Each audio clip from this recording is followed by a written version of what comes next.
saludo cordial a nuestros amigos de la clase política en la región Cusco. Para nosotros muy satisfactorio estar en contacto con ellos, casi en todas las provincias de nuestra región, gracias al sistema de repetición a través de estaciones locales y radiales en todas nuestras provincias de la región Cusco. Reitero mi felicitación al gran trabajo que vienen realizando en medio de una gran crisis y dificultad de hacer política, de hacer listas y obviamente también de elaborar planes de gobierno local y regional. Sin el trabajo de ustedes no habría elecciones, necesitamos tener candidatos para elegir. Eso sin duda no nos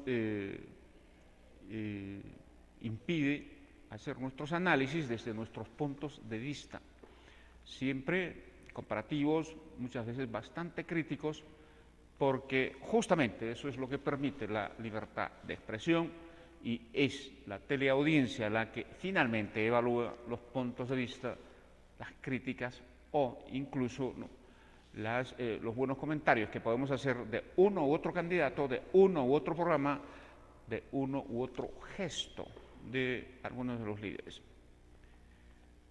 Quiero empezar mi comentario económico. El Instituto Nacional de Estadística e Informática ya nos dio la cifra de la inflación del mes de julio. Ha sido de 0.43%. Con esto la inflación acumulada en 7 meses es 2.68% y la anualizada de 3.4% aproximadamente. Todo indica que a ese paso la inflación anual podría superar la meta máxima de 3% de inflación que se ha trazado el Banco Central de Reserva, el Ministerio de Economía y Finanzas, a través de estimaciones que realizan y se publican en los marcos macroeconómicos anuales. Lo importante es señalar de que inflaciones incluso un poquito más altas que la meta no corresponden a manipulación de política monetaria. Se trata más de fluctuaciones de precios en la economía, de algunos shocks externos, que son precios elevados de bienes que importamos, entre otros. Sin embargo, tenemos que resaltar cualquier capacidad de gestión que tenga el Banco Central de Reserva, ¿no?, para evitar que estos niveles de inflación sean bastante altos. Cierta forma de manejar la política monetaria puede ayudar en eso, lo sabemos los economistas.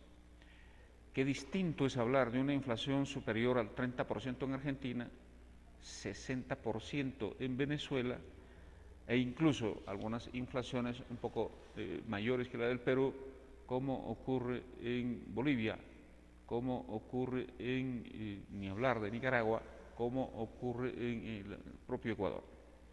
Allí sí son inflaciones muy incómodas para la gente, muy dañinas para la economía y son de exclusiva responsabilidad de la manipulación en política monetaria y fiscal, especialmente monetaria, que realizan sus respectivas autoridades. En términos del crecimiento, tratemos de recordar de que las dos últimas cifras del crecimiento del Producto Bruto Interno, básicamente de abril y mayo, ya nos marcan de que efectivamente está muy preocupante la desaceleración del crecimiento de nuestro Producto Bruto Interno. En abril de este año hemos crecido casi 2%, y en abril del año pasado hemos crecido 7.6%. Miren, de año a año, miren la desaceleración justamente. En mayo de este año hemos crecido 1.8% y en mayo del año pasado 4.9%. Visiblemente este año se está enfriando la economía. Y el debate que tenemos asociado a ello, hoy especialmente está marcado por el mensaje presidencial del gobierno. Desde el gobierno se puede hacer algo, sin duda, pero básicamente lo que se quiere es reformas estructurales, fortalecer la capacidad de producción, de exportación de nuestra economía, mejorar nuestra competitividad para que, asociado a buenas carreteras, puertos, aeropuertos, asociado a mayor cobertura de luz, de agua, asociado a una buena educación en todo nivel en el Perú, asociado a tener buena policía para seguridad interna, buena justicia, igualmente para seguridad interna, la capacidad de producción de nuestra economía mejore, los costos bajen y por lo tanto al aumentar la producción, las exportaciones, jalar justamente al resto de los sectores por los encadenamientos existentes y obviamente reducir el desempleo, mejorar los ingresos de los trabajadores y también aumentar los impuestos del Estado para poder aplicar esos recursos en el desarrollo del país, que tiene que ser favorable a todos, y sin duda también en el firme compromiso que debemos tener de luchar contra la pobreza, pero con programas, por favor, que fortalezcan las capacidades de los pobres, su incorporación a los mercados, mejorar el ejercicio real de sus opciones, sus libertades, porque de lo otro ya todos estamos conscientes, el populismo, eso estar dando dinero a cambio de nada, no ayuda a resolver la pobreza y por el contrario podría tranquilamente aumentarla. Porque mucha gente que se dé cuenta que el gobierno le da de todo, deja de trabajar y pasa a una situación prácticamente dependiente y normalmente terminan como masa de maniobra electoral de los gobiernos que desarrollan populismo. Este debate de que no hay que dar pescado, sino hay que enseñar a pescar, debe siempre estar presente cuando analizamos el esfuerzo del Estado para reducir la pobreza. Paso ahora a comentar un poco el tema de nuestra política regional asociado a pequeñas noticias que tenemos sobre el proceso de inscripciones y las tachas. Uno, está tardando demasiado el jurado electoral especial del Cusco. Son 3 jurados, uno por la zona de Valle Sagrado Quillabamba, otra para el Cusco, Antaurcos, entre otros, y otro para Chumbivilcas, Espinar, Yanaoca y Canchas. Pero todos los jurados especiales, en el caso del Cusco, el que está viendo listas regionales, ¿no?, están tardando demasiado. Y la información que tenemos es de que tiene poco personal para una gran cantidad de listas que se han presentado.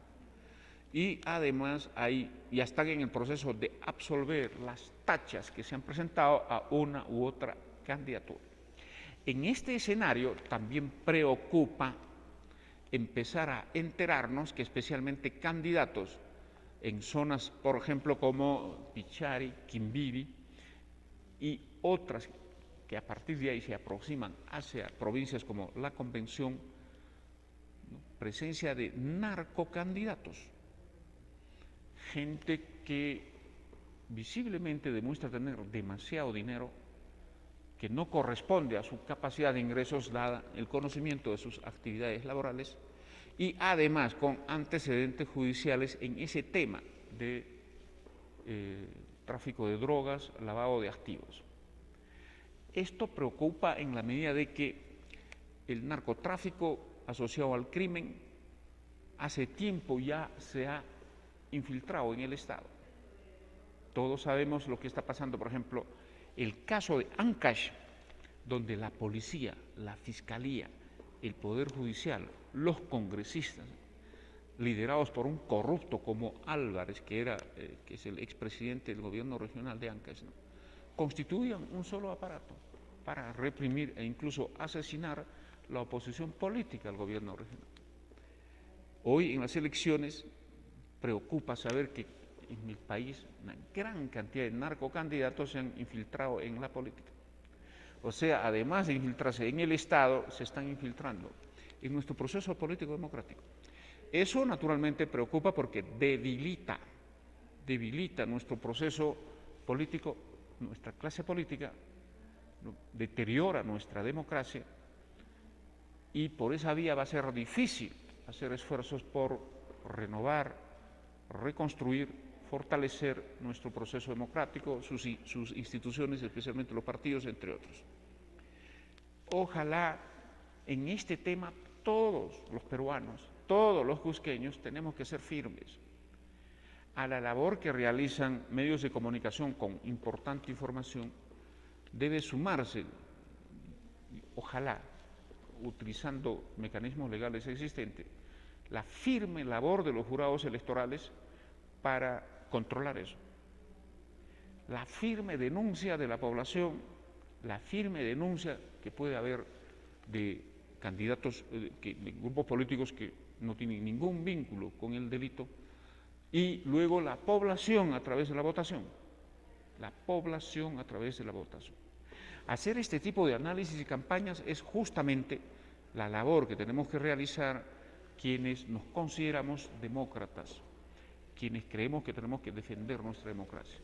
Y en el contexto de su debilidad, preocupa saber que encima hoy tenemos infiltración del narcotráfico. Vamos a ver de qué manera, además, luego el Poder Judicial, las fiscalías, apoyan en esto.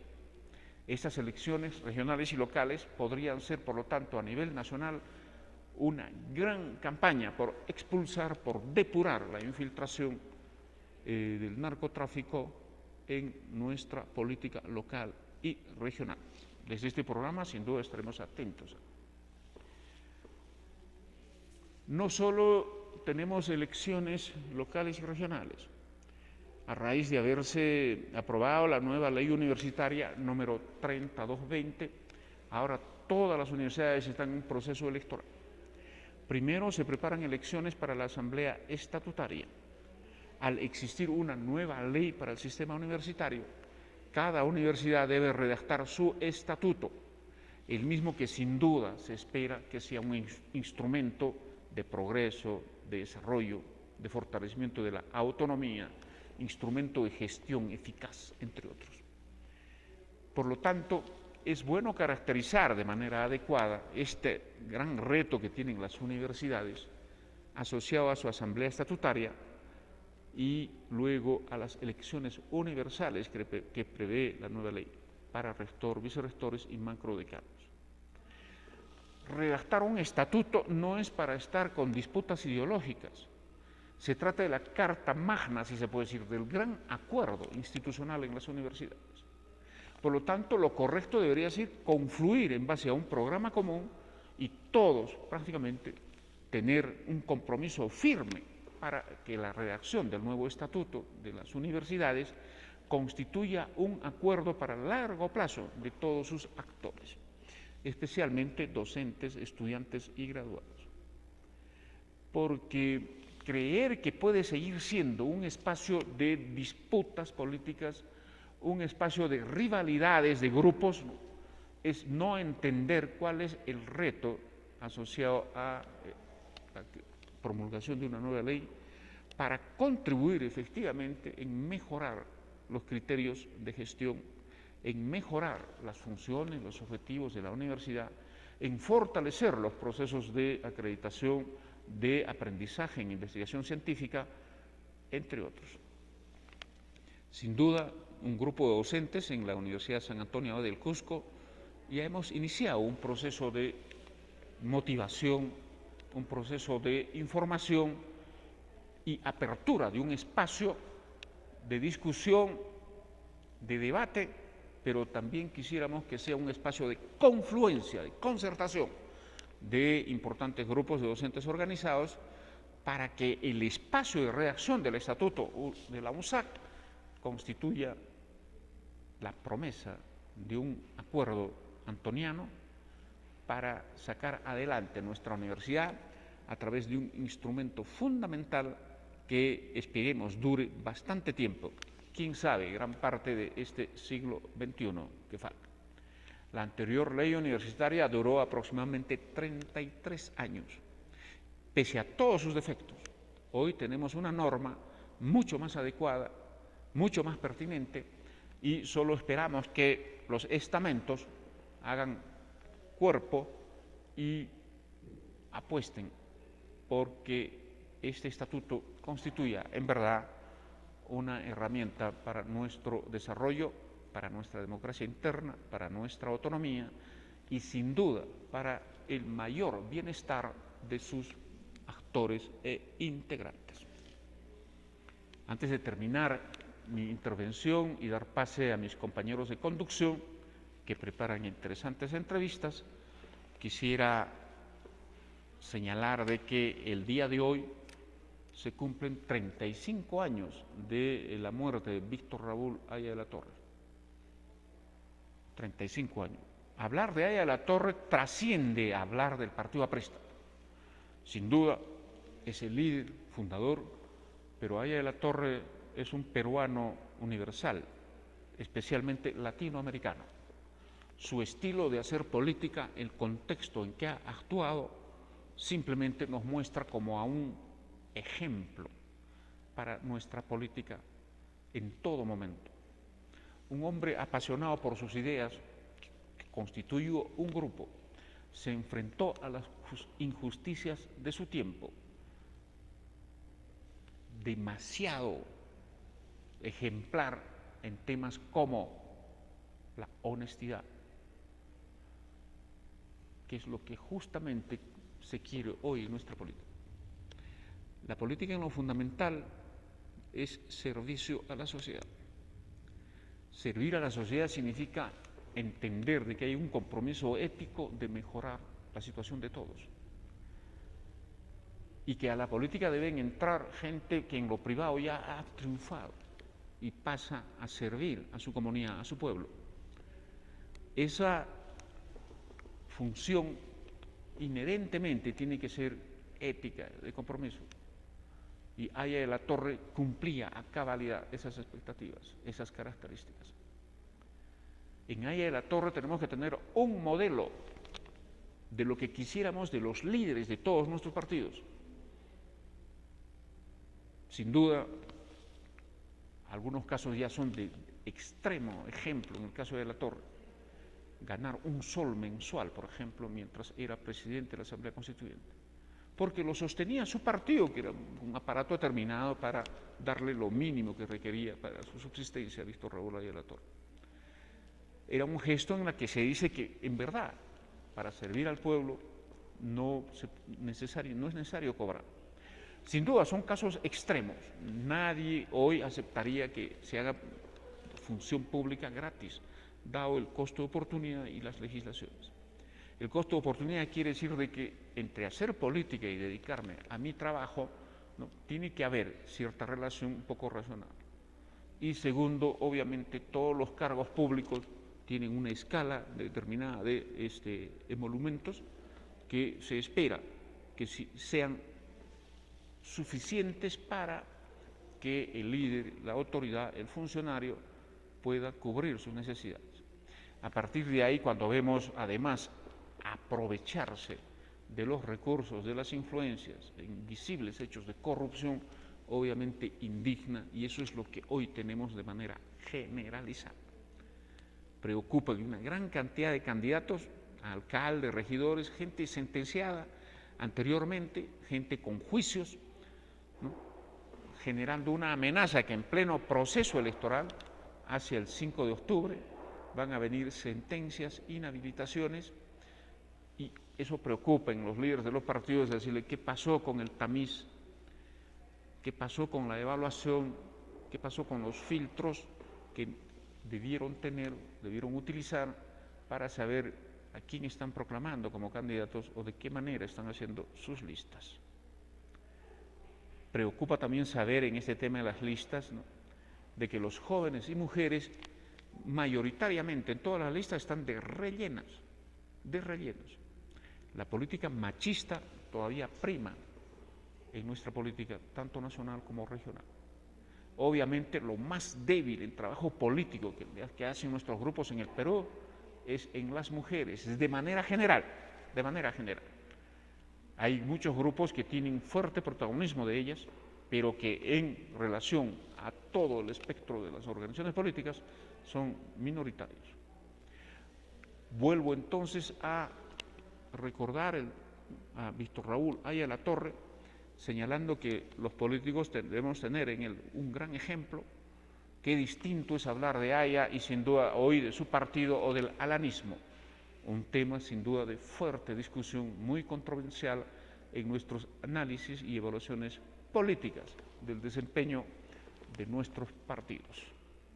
Con esto doy pase a una brevísima interrupción para luego tener la participación de nuestra compañera de conducción, Rosemary Moscoso, a través de una interesante entrevista en temas de actualidad en nuestro país. Pausa y volvemos entonces aquí en Poder y Desarrollo Regional.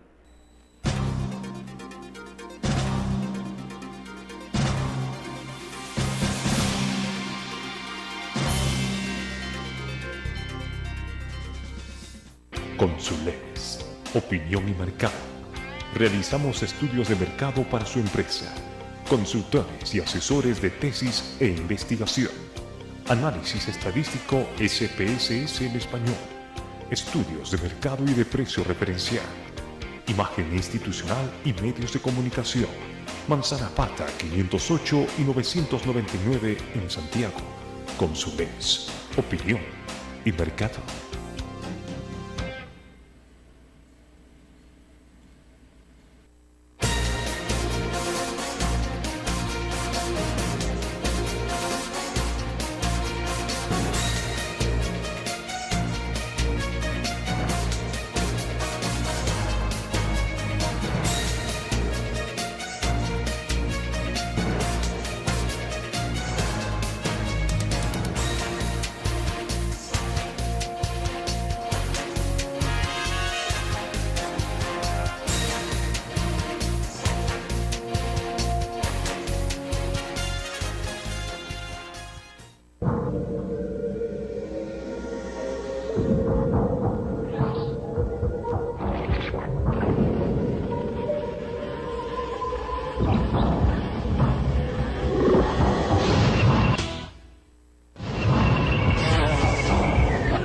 Detente.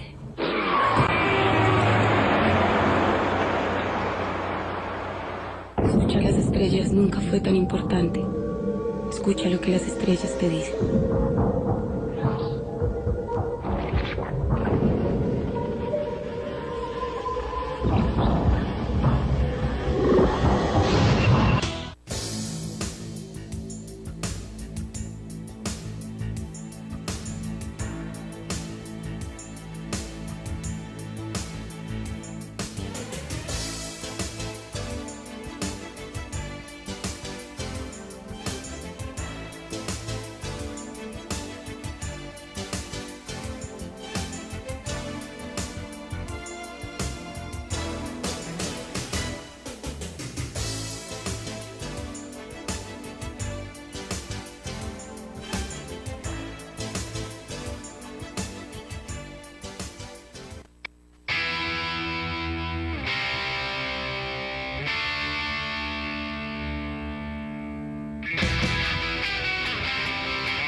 Bienvenidos a la segunda parte del programa Poder y Desarrollo Regional. En esta segunda parte del programa tenemos una invitada especial. Ella es la socióloga Roberta Marmanillo, quien pertenece a la ONG Humanidad Libre de la ciudad de Arequipa en realidad, y ellos como ONG feminista que protege los derechos o es activista de los derechos de la mujer y en general de la sociedad, pone sobre el tapete algunos temas importantes que también se pusieron en evidencia en el discurso presidencial del 28 de julio de nuestro presidente Ollanta Humala y que ha sido criticado por el Monseñor Cipriani durante el Te Deum con motivo de las fiestas patrias. Él incluso hace un mes cuando se presentó ante la sociedad la guía del aborto terapéutico en el Perú, hizo algunos comentarios un poco en contra de la ministra de Salud, insinuando que ella podría ir al infierno por esta guía terapéutica, que en realidad pone el documento básico para la operativización del aborto en el Perú, que si bien es cierto es legal desde el año 1924, recién a partir de la promulgación de la guía del aborto terapéutico podría ser efectuado en nuestro país. Entonces damos la bienvenida a María Roberta Marmanillo, con quien hablaremos de ese tema y algunos otros temas más que son de gran importancia en nuestro país en este momento. Buenas noches, Roberta. Buenas noches, Rosemary. Buenas noches a los y a las televidentes que en estos momentos nos están viendo. Bueno, estoy a tu disposición para conversar sobre estos temas, sobre otros que también están bastante ligados en el contexto actual. Antes de empezar con el programa, cuéntanos un poco sobre el trabajo tuyo y el trabajo de la ONG a la que perteneces. Bueno, yo soy socióloga de profesión, soy especialista en temas de género, soy una activista política, feminista, y la ONG, la organización a la que yo pertenezco, es una organización también feminista que trabaja por los derechos de las mujeres y además tenemos una posición y un actuar bastante inclusivo, político y de acuerdo también al contexto que las mujeres en estos momentos están pasando, reconociendo que han habido muchos avances, pero sin embargo también reconociendo que necesitamos todavía de muchos aspectos, hay mucho de qué hablar, hay mucho que hacer, que hay muchos desafíos todavía a este respecto y uno de ellos precisamente es lo que comentabas hace un rato, ¿no?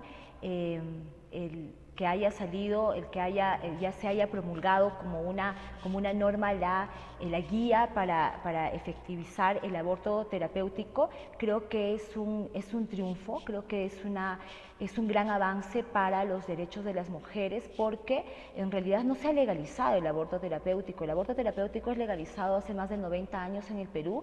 Lo único que se ha hecho es normativizar sobre este aspecto. La ministra de Salud, el ministro de Justicia, la ministra de la Mujer coinciden en que lo que tú mencionas precisamente, que esta era una deuda del Estado en favor más bien de la mujer, del derecho de decidir sobre la continuación de la vida, no solamente del niño, sino también con implicancias en la vida propia, en los aspectos psicológicos, ¿no? Todos los aspectos que influyen en que se pueda o no se pueda tomar la decisión de practicar el aborto terapéutico, ¿no? No estamos hablando del aborto en general, sino del aborto terapéutico.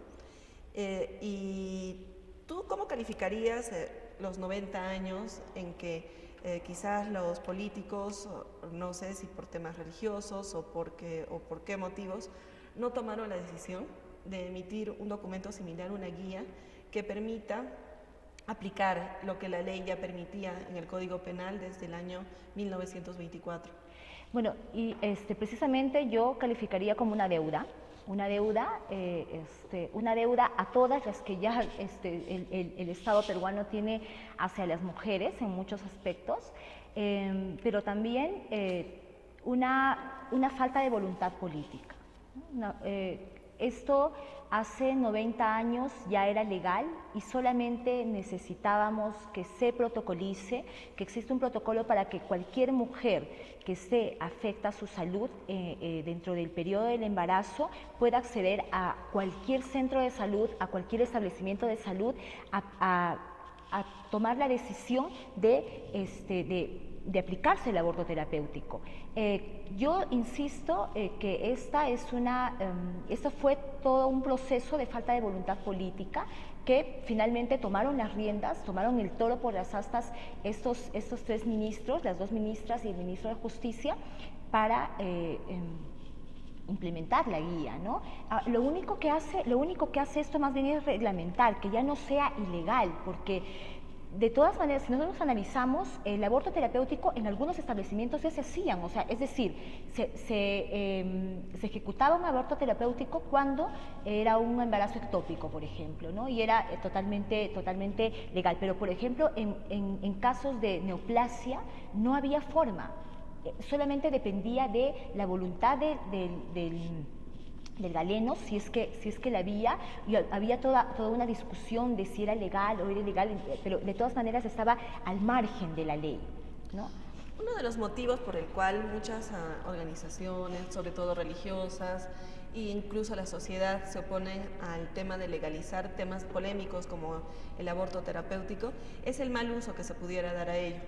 El hecho de que se pudieran fomentar mayor cantidad de abortos, ¿no? Pero actualmente en nuestro país ya se practican aproximadamente 371.000 abortos inseguros, bajo condiciones riesgosas para la mujer, y que algunos seguramente concluyen en la muerte de ella, y son practicados además por personas que no saben, que no tienen ningún estudio, en condiciones de bajo nivel de higiene, con instrumental oxidado, qué sé yo. O sea, de todas maneras, los abortos sí se realizan, es a lo que quiero llegar.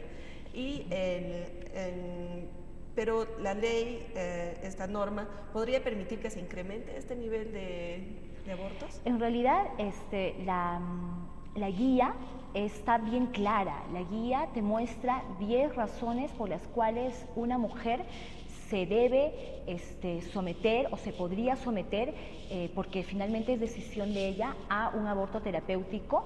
Pero no solamente es esto, sino todo este proceso tiene también como tema importante a una junta de médicos que finalmente deciden si el aborto va o no va, si las razones por las cuales se va a dar el aborto terapéutico están dentro de las 10 que te cita la guía, ¿no es cierto? Que son el cáncer o el embarazo ectópico o una serie de enfermedades que pondrían en riesgo la vida de la mujer gestante si es que ella continúa, ¿no? Entonces, es Yo creo clarísimo. Que es importante también que en nuestro público esta norma ha sido poco difundida y probablemente solamente han tomado interés personal médico, personal de salud que está relacionado a los establecimientos de salud, e incluso es muy probable que ni siquiera ellos, ¿no? Tengamos en cuenta que la norma apenas tiene un mes en nuestro país. Las 10 razones están relacionadas a la madre y no están relacionadas al niño, ¿no? Claro, a ver, primero creo que hay un grave problema de información sobre el tema, ¿no? No solamente en la población, no solamente en las mujeres que estarían interesadas en este tema, sino también en quienes van a ejecutar, ¿no? En el personal de salud. Por un lado hay esto, ¿no? Y este es un vacío que hay que salvarlo, que el Estado tiene la obligación de difundir la norma, de difundir la guía. Por otro lado, sí, es verdad que las 10 razones por las que figuran en la guía están dirigidas a la madre. Sin embargo, tenemos casos, incluso hay un caso que fue llevado a la Corte Interamericana de Derechos Humanos, donde la mujer quiso aplicarse el aborto terapéutico, el Estado no se lo dio y al final su hijo nació con acefalia, ¿no? Sin cerebro, y tuvo que tenerlo un periodo de tiempo. Esa mujer se fue a la Corte Interamericana de Derechos Humanos y le ganó al Estado peruano, ¿no? Entonces, dentro de las 10 razones no figura ninguna razón donde el niño, el feto también tenga el peligro de morir, ¿no?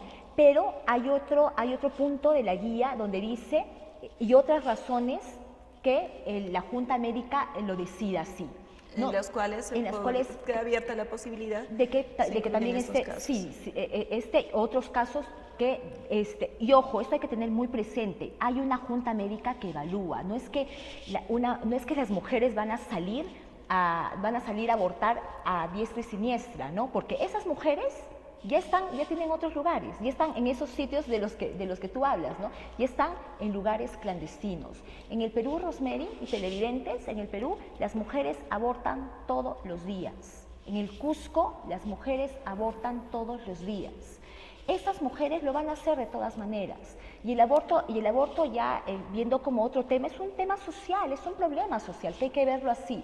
Pero la guía del aborto terapéutico no va a hacer que haya más o menos abortos clandestinos o haya más o menos mujeres abortando, ¿no? Porque ese es un tema específico, Entonces, no tiene que ver mucho este comentario, además este discurso tendencioso desde mi punto de vista, desde la Iglesia Católica, que dice que esta es una puerta al asesinato, es una puerta practicar abortos a diestra y siniestra, etcétera. Creo que por ahí no va y creo que sí hay una tendencia a desinformar a la población. En lo que corresponde al rol de la Iglesia, también, bueno, a manera de crítica también al rol de la Iglesia, sus actividades sociales, por ejemplo, para captar a estos niños, productos de una violación, por ejemplo, o de un embarazo no deseado, es mínimo. Entonces sí se obliga a la mujer no solamente al acto natural del parto, sino incluso a la tortura psicológica de mantener al niño por el resto de su vida, ¿no? Que en realidad, claro, hay una crítica. Nosotros separamos muy bien estas cosas, ¿no?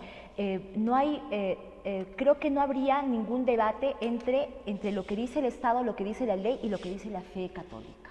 Ya no hay debate. O sea, en ese debate nosotros creemos que ya no se debe entrar. Una cosa es la fe y lo que te dice tus creencias, etcétera, porque además la ley no obliga a las mujeres a abortar. Esta guía no obliga a las mujeres a abortar, sino finalmente es su decisión, ¿no? Y por otro lado, también está todo este tema, todo este discurso bastante poco transparente en nombre de la Iglesia, en nombre de la vida, en nombre de la familia. Y entonces, en nombre de la familia también uno se pregunta cómo es que la Iglesia, cómo es que estas organizaciones pro vida protegen a las niñas y niños que están siendo violadas dentro de sus propias familias, ¿no? ¿Cómo es que protegen y cómo es que también deberían también presionar a los operadores de justicia, al Poder Judicial, al Ministerio Público, que se ejerza un debido proceso cuando se denuncia una violación, ¿no? Entonces, es como incoherente el discurso de la Iglesia, y además la Iglesia, y hay que tomar en cuenta que la Iglesia Católica, la Iglesia en general en el Perú, se ha quedado sola con esta bandera de batalla, porque ya todos los organismos internacionales, todas las instituciones, ahora los ministerios ya le han dicho al Perú que tiene que aplicar la guía. El Perú ha aplicado la guía y no ha hecho nada más que cumplir con su rol de Estado de Derecho, de tener un Estado de Derecho y de cumplir con una norma que la ley ya se lo decía hace 90 años. Entonces, aquí la Iglesia y todo el rol y todo el rollo que ellos tienen no aplica. Y está bien que lo digan, está bien que lo manifiesten, pero de ahí a que quieran tener influencia en lo que dice la norma, en lo que dice la ley, ya es incoherente, ¿no? Es ilógico, no cabe. Claro, el Estado tiene la obligación de proteger la familia, y la familia en el Perú generalmente tiene como principal, no solamente líder, incluso también como suministradora de la parte económica, la mujer. Más aún cuando hay muchos hogares donde no existe la figura paterna. Entonces, proteger a la mujer es proteger a su entorno familiar, a sus hijos, a los otros hijos que pudiera tener esta mujer, que está en riesgo por estos 10 patologías que están determinadas en la norma, ¿verdad? Claro, lo que tú dices es un argumento totalmente lógico. Muchas de las mujeres que tienen un proceso de embarazo peligroso y necesitan aplicarse el aborto terapéutico son mujeres que tienen hijos, que tienen que atender a sus hijos, y muchas veces son mujeres que son jefas de hogar, ¿no? Además, el otro tema con respecto a cómo la Iglesia protege a la familia. En las cifras en este sentido son alarmantes porque el 32% de las violaciones en el Perú son a niños y niñas menores de 14 años. Aquí y pasamos son a otro dentro tema. de la familia. Pasamos a otro tema que está ligado, Está totalmente ligado. completamente ligado a la posibilidad de un aborto, que podríamos llamarlo también terapéutico. En el caso de las niñas, en general de las mujeres, pero muchas de estas mujeres son niñas que son violadas, y más aún cuando son víctimas de un pariente, de su padre, de su madre. Y las ONGs actualmente están dentro de la campaña contra la no violencia, y especialmente contra la no violencia a la mujer, y una de sus formas es lo que tú mencionabas antes de que empecemos el programa: un padre no viola, un hombre no viola. Exacto.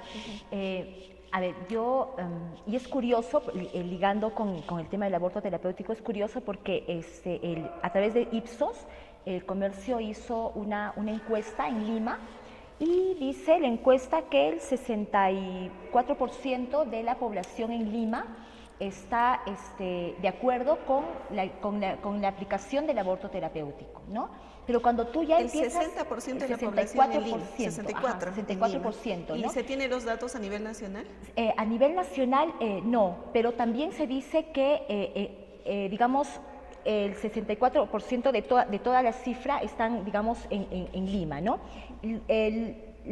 Son menores los porcentajes en las regiones. Y son mucho menores los porcentajes en los sectores, en los segmentos socioeconómicos D y E, ¿ya? Digamos, estamos hablando de una población mayormente religiosa, con poco acceso a la información, etcétera, ¿no? Esa es una de las formas. Pero además, cuando van profundizando en la encuesta, hay como una confusión, y entonces esta gente que está de acuerdo con la guía del aborto terapéutico habla de la despenalización del aborto por violación. Entonces, aparentemente también se cree que esta guía va a favorecer a la despenalización del aborto por violación, pero digamos, ese no es el tema, ¿no? El tema, hay que informar porque no se ha despenalizado todavía el aborto por violación. Con la salud, con la vida de la madre. Exacto. No con el motivo de la gestación. Claro, sin embargo, a mí lo que me llama la atención, primero la confusión, y es importante que se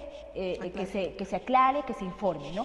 Pero a mí me llama la atención que la gente, al hablar del aborto terapéutico, también entra a hablar de la despenalización del aborto por violación, y justamente se están recolectando firmas actualmente. Se están recolectando firmas dentro de una campaña que se llama Déjala Decidir, porque lo que tenemos actualmente, lo que te decía hace un rato, el 32% de las cifras sobre violación demuestran que las violaciones sexuales están dentro de la familia, de zonas digamos, seguras, del hogar. El 34% quien te debería proteger es el que te viola, o sea, es tu figura paterna.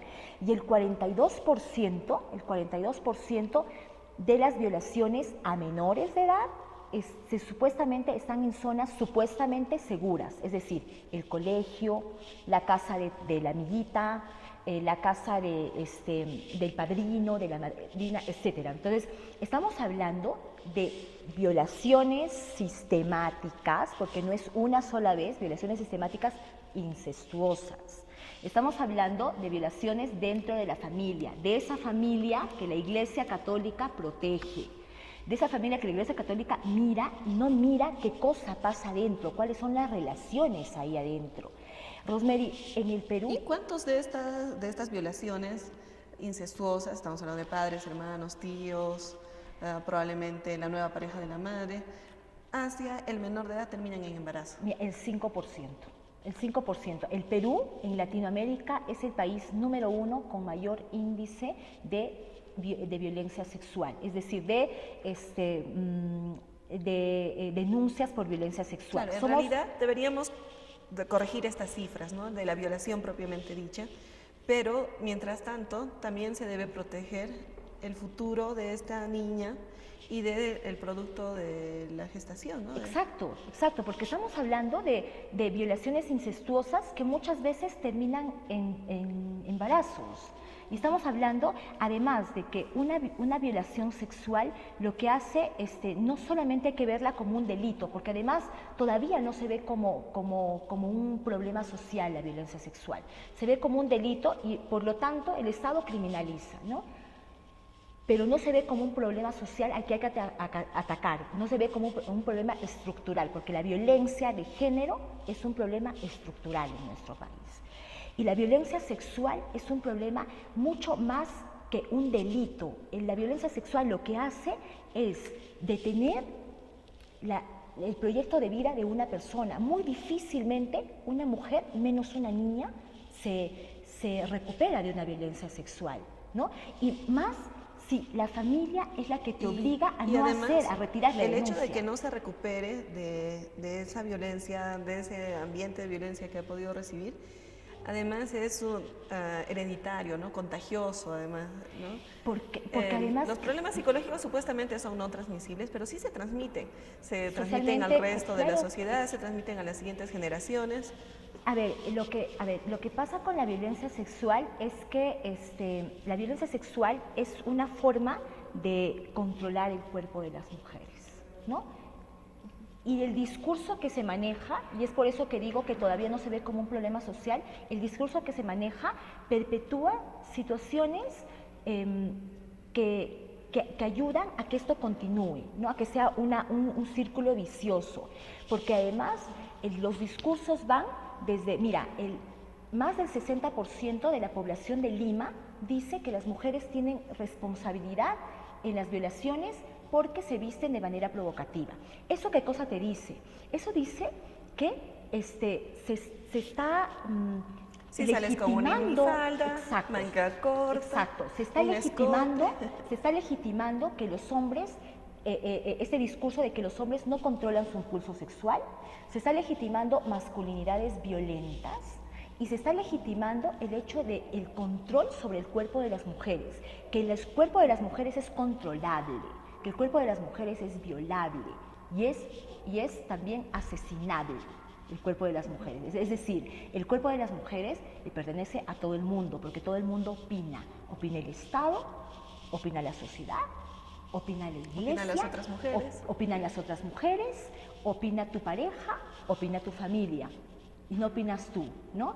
Ahora mismo en Arequipa salió una mujer a acusar a un candidato a la presidencia regional por violación, ¿no? Y las mismas mujeres, o sea, parece increíble que salen discursos de mujeres que dicen, pues, si ya sabía todo el mundo cómo era su vida sexual de esta mujer, si eran enamorados, si ya todo el mundo la conoce, ese tipo de cosas, ¿no? O sea, incluso los mismos medios lo que hacen es culpar a las mujeres por que las violen, ¿no?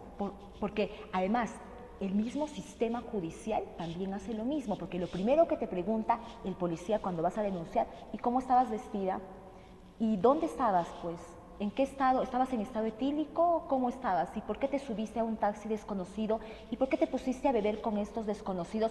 Esto a mujeres adultas, ¿no? Pero el entorno. Claro, pero a las niñas, ¿no? A las niñas, cuando las violan a las niñas, hay un tema incluso más grave aún, ¿no? Más grave porque la familia es la que te cuestiona, ¿no? Porque la familia es la que no solamente te cuestiona, sino te obliga a retirar la denuncia.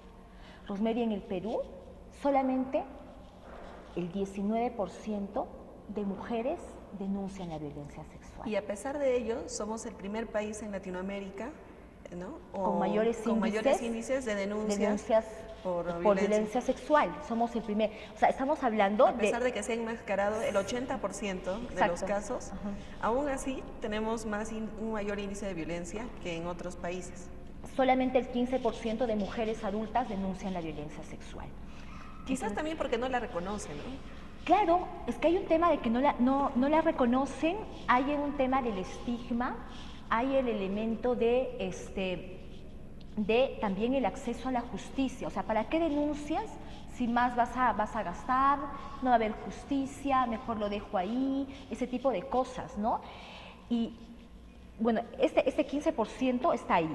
Y además está el otro tema de no reconocer, ¿no? Porque muchas veces las violencias sexuales en mujeres adultas se da al interior de la pareja, ¿no? Y las mujeres no logran reconocer que eso es una violencia sexual, que tu marido te viole, bueno, es tu marido, ¿no? No hay problema, bueno, ahí hay una cuestión más legítima, etcétera, ¿no? Cuando las ONGs promovían la campaña, o promueven todavía, ¿no?, la campaña Rompamos el Silencio, en la publicidad que se presentaba en la televisión, que es un poco más visual, ¿no?, que nos permite ver el problema mayor, y se ve, ¿no?, una escena que es característica de esconder el acto de violencia, una mujer maquillándose, ¿no?, golpeando el golpe en el ojo, en el resto del cuerpo, las heridas, cubriéndolas, y eso es lo que ocurre, no con maquillaje físico, sino con un maquillaje social, con el silencio, a nivel de todo nuestro Perú, a nivel de nuestra sociedad. La violencia es mayor en los Andes.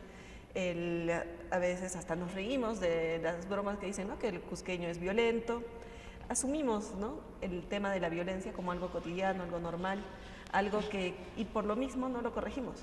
Mira, sí, el Cusco es una de las regiones con mayores índices de violencia de género, ¿no? Y con mayores índices de violencia sexual hacia las niñas. Este maquillaje social del que tú hablas está tan naturalizado, está tan metido en nuestras cabezas que no nos permite ver más allá, ¿no? A través de... y es sistemático porque la violencia sexual hacia niños y niñas en un primer momento se denuncia, si se denuncia, y se retira la denuncia. Y esto es porque las familias obligan a las niñas y niños a retirar la denuncia. O a veces no se denuncia y se maquilla, que es, en realidad esto es bastante simbólico, se maquilla con el tema de todo por la familia, la unión familiar, porque ¿qué pasa? ¿Qué pasa cuando una hija denuncia a su padre por violencia? Esa familia está inevitablemente rota, está inevitablemente destruida esa familia. O sea, ¿qué va a pasar? El padre va a tener que irse, el padre va a tener que entrar a la cárcel y la mamá va a tener que enfrentar eso, va a tener que enfrentar económicamente, va a tener que enfrentar emocionalmente todo lo que se viene, y si alrededor hay una carga familiar, hay una presión social del colegio, fuerte, el colegio, expulsado, el resto de la familia, los hermanos del padre, la familia del padre, entonces ahí la cosa es bastante fuerte. Pero entonces en esta batalla, entre comillas, en esta batalla quien sale perdiendo siempre es la víctima, ¿no? Es la víctima porque pareciera que en la balanza es más importante conservar esta familia, este padre que mantiene la familia, respecto a la vida de esta niña, respecto a su proyecto de vida. Pareciera que no se ve lo que realmente significa una violación sexual. No, pareciera que no se está viendo. Es como que está tan invisibilizado en nuestra sociedad este problema. Por eso insisto, no se está viendo como un problema social, se está viendo solamente como un delito. Y eso es grave. Eso es grave porque si lo pones en el mismo costal que cualquier delito, entonces no estás analizando el fondo del asunto, porque el fondo del asunto es mucho más grave. Si el Estado viera como un problema social, como tú lo mencionas, en lugar de ver únicamente el delito que hay que castigar puntualmente, si es que se detecta, se prueba y todo lo demás, ¿cuál sería la diferencia en lo que es la política del Estado? La política es, primero habría una política real de combate a la violencia sexual, porque mira, Rosemary, si nosotros nos podemos saber, la violencia de género... Desde el punto de vista de prevención, no de castigo, sino de prevención. La violencia de género es una violencia sistemática, ¿no? Pero si nosotros tenemos la obligación de separar, ¿no? Porque la violencia sexual es una violencia distinta, es el acto de criminal más fuerte contra las mujeres y las víctimas. Si el Estado lo viera así, tendría una política integral de combate a la violencia sexual a partir de todas las entradas, no solamente de la prevención, sino también del acceso a la justicia, en las familias, en los colegios, en todo un sistema cultural y social que vivimos. Atacaría del cual todos somos partes. Del cual todos somos partes, porque todos somos hijos e hijas del patriarcado. Vamos a terminar el programa, el tiempo se nos ha terminado, pero yo quisiera que brevemente nos digas, parte de de esta lucha también está la estigmatización de la palabra feminismo, ¿no? Y hablábamos antes del programa un poco sobre ello. Brevemente, y para concluir, y también acompañemos con tu despedida, agradeciendo tu presencia, María Roberta Marmanillo, háblanos un poco por qué debemos también recuperar la palabra feminismo, que no se entienda como una lucha de género, sino como parte de la lucha por la igualdad de decidir. Bueno, yo creo que debemos recuperar la palabra feminismo no solamente como una palabra, sino como una ideología liberadora, porque el feminismo lo que nos hace, no a las mujeres, lo que nos hace a los seres humanos es ser capaces de cuestionar un sistema que subyuga a las mujeres. Un sistema que subyuga a las mujeres. Exactamente eso. Gracias. Muchas gracias a ¿Tus ti. palabras finales? Sí, bueno, yo lo único que quisiera decir es, además a los medios de comunicación y a la gente que ve este tema de la violencia sexual, es que los violadores no son enfermos, no son depravados, son hijos sanos del patriarcado. Muchísimas gracias. Despedimos el programa Poder y Desarrollo Regional.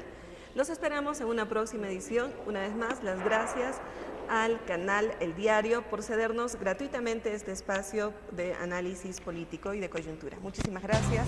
Hasta la próxima.